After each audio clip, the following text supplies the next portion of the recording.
Hello guys! Magandang araw sa inyo lahat. Ang video na ito ay tungkol sa kung paano ang pamumuhay doon sa South Cotabato, sa Santo Niño.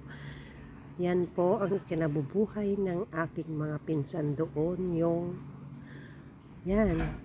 Nagtatrabaho sila sa sand and gravel. Kumukuha sila ng sand and gravel doon. Tapos, yung kabayo ang magdadala doon sa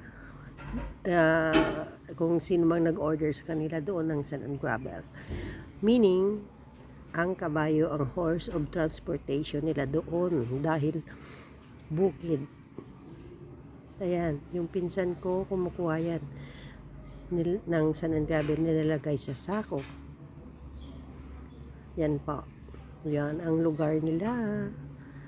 Probinsyang